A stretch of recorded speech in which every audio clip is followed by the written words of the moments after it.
मथुरा वृंदावन नगर निगम की बोर्ड बैठक मथुरा के स्थानीय होटल में संपन्न हुई। इस बैठक में नगर के विकास से जुड़े 13 प्रस्तावों पर सदन ने मोहर लगाई।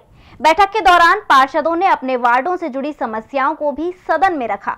मथुरा वृंदावन नगर निगम क्षेत्र के सर्वांगीण विकास को लेकर नगर निगम की बोर्ड बैठक सौंक अड्डा स्थित एक स्थानीय होटल में महापौर डॉक्टर मुकेश आर्य बंधु की अध्यक्षता में हुई। बैठक में नगर आयुक्त अनुनय झा, सहायक नगर आयुक्त राजकुमार मित्तल, सदन के उपनेता के रूप में वृंदावन के पार्षद राधा कृष्ण पाठक व समस्त वार्डों के पार्षद उपस्थित रहे। इस बैठक में कुल 13 प्रस्ताव सदन में रखे गए। कई प्रस्तावों पर पार्षदों ने सवाल जवाब किए। करीब 4 घंटे चली इस बैठक में अवैध अतिक्रमण के मामले जोरदार ढंग से उठाए गए। इसमें डी गेट, भूतेश्वर क्षेत्र, ब्लैक स्टोन स्कूल की जमीन आदि मामलों पर काफी गर्मागर्म बहस हुई। इस दौरान भाजपा विधायक पूरन प्रकाश पर भी उंगलियां उठाई गईं। इसी बीच पार्षद नीलम गोयल ने शहर की छोटी छोटी गलियों में विकास कार्य न होने से क्षुब्ध होकर इस्तीफा तक देने की बात कह दी।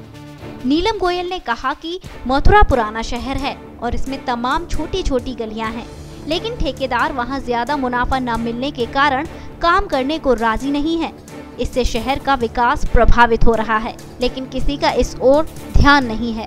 बात उत्तेजित होने की नहीं, मेरा सिर्फ अपने वार्ड से ही मतलब नहीं है, मेरा पूरे नगर निगम क्षेत्र से मतलब है, जहाँ पर छोटे छोटे कामों करवाने के लिए लोगों को सभी पार्षदों को परेशानी का सामना करना पड़ रहा है। तो उसी मुद्दे को उठाया गया मेरे द्वारा कि ठेकेदार काम क्यों नहीं ले रहे हैं, ठेकेदार कहाँ पर काम डाल रहे हैं। जहाँ पर मोनोपोली होती है वहाँ पर काम डालते हैं। हमारे सारे जो छोटे छोटे पुराना क्षेत्र जो विकास से अछूता रह गया है, जहाँ पर विकास कार्य नहीं हो पा रहे हैं, उसका कारण क्या है? ठेकेदार, जेई, ये सब इनकी सबकी मिली भगत के द्वारा। तो काम क्यों नहीं डलने देते हैं? मैं तो ये पूछती हूँ कि काम वो जो हमारे सभी के छोटे पुराना शहर जो है, जो छोटी छोटी गलियाँ हैं, वहाँ पर इनको मार्जिन नहीं मिलता, प्रॉफिट नहीं मिलता, इसलिए काम नहीं होने देते हैं। पार्षद हेमंत अग्रवाल ने बताया कि इस बैठक में विभिन्न वार्डों के अंतर्गत साफ सफाई को लेकर प्रतियोगिता आयोजित कराना और शहर में 2 स्थानों पर राष्ट्रीय ध्वज लगाने का प्रस्ताव सर्वसम्मति से पास हुआ है, जो कि सराहनीय है। इसके अलावा उन्होंने भू माफियाओं द्वारा किए जा रहे कब्जों पर भी अंकुश लगाने की मांग की।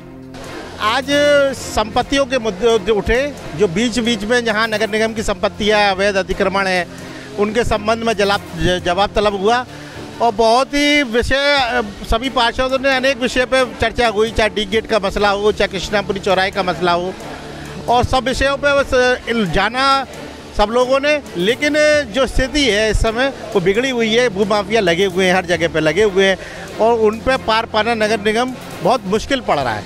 इसकी लापरवाही है, क्यों? ये तो कोई नई बात नहीं है, कब्जे हो रहे हैं, नगर निगम मौन बैठ रहती है। नहीं, एक्चुअल में क्या है कि इतना नगर निगम जब से बना है, हम लोगों के पास 2 सहायक नगर आयुक्त है केवल, और एक छोटा सा दायरा है कि हम लोग उस दायरे में रह के काम कर सकते हैं। एक फोर्स की टीम है हम लोगों के पास। उसके बाद हम लोग आज खाली करा के आते हैं, वहाँ कल दूसरे फर्जी डॉक्यूमेंट्स बन के लोग बाग आ जाते हैं। अब फर्जी डॉक्यूमेंट्स आते हैं, उनकी जांच होती है, कभी कोर्ट स्टे दे देता है, कभी कुछ कर देता है। तो इस तरीके से थोड़ी विषम परिस्थिति है नगर निगम के सामने, भी अपने दायरे में रह के ही कर पाता है काम। बैठक संपन्न होने पर महापौर डॉक्टर मुकेश आर्य बंधु और नगर आयुक्त अनुनय झा ने बोर्ड बैठक के संबंध में जानकारी देते हुए बताया कि सभी प्रस्ताव सर्वसम्मति से नगर के हित को देखते हुए पास कर दिए गए हैं। देखिए, वैसे तो हमारे नगर निगम में समस्याएं बड़ी कम रह गई हैं, समस्याएं ज़्यादा नहीं हैं, लेकिन फिर भी नाली, खरंजा, ये सारी समस्याएं आती रहती हैं, बनती रहती हैं और बिगड़ते रहते हैं। लेकिन जो खास प्रस्ताव है वो ये है कि हमारा नगर निगम एक 50 मीटर का झंडा होली गेट मथुरा का हृदय स्थल है उस पर लगाएगा। दूसरा ये है कि हम जो एक प्रतियोगिता करा रहे हैं अपने यहाँ 17 वार्डों में सफाई की प्रतियोगिता। जो भी वार्ड हमारा चिन्हित किया जाएगा फर्स्ट, सेकंड, थर्ड, उनको प्रोत्साहित करने के लिए हमने ये किया है कि मथुरा की जनता को ठीक ठाक सफाई मिले, ये हमारा वादा भी है। तो जो भी वार्ड उनमें तीनों चिन्हित किए जाएंगे उनको प्रोत्साहित किया जाएगा। क्या क्या इसमें प्रमुख में कम से कम 13 से 15 प्रस्ताव पारित हुए हैं।